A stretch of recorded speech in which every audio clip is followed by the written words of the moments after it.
Hello বন্ধুরা, good evening. আর দেখো, শুভ পঞ্চমী অগ্রিম তোমাদেরকে। আর এখানে দেখতেই পাচ্ছ সরস্বতী ঠাকুরগুলো পুরো সারি সারি, কত দারুণ না বলো তো। ডাকের সাজ দেওয়া থেকে শুরু করে দেখো, এই যে ঠাকুরগুলো শুধু দেখতে থাকো। এই যে নানান ধরনের মানে কি ঠাকুর ছিল, ছোট বড়। মানে রানাঘাট বাজারে আজকে আমাদের পুরো সরস্বতী ঠাকুরে পুরো ঢল নেমেছিল, লোকে লোকারণ্য ছিল, কি বলবো তোমাদেরকে।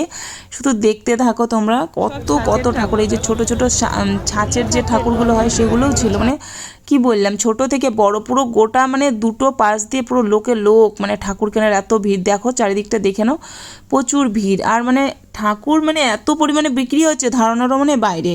তো মনে কালকে হয়তো পুজো হবে। তো আমি দেখো একটা ঠাকুর দেখছিলাম, মুখটা কত মিষ্টি লাগছিল। তো তোমরা দেখো কতটা মিষ্টি না সরস্বতী ঠাকুরের মুখটা। তো যাই হোক, আমরা চলে আসলাম আমাদের পাড়াতে। এই যে পুজোটা হচ্ছে, কেমন মানে হয়েছে অবশ্যই বলো। টাটা।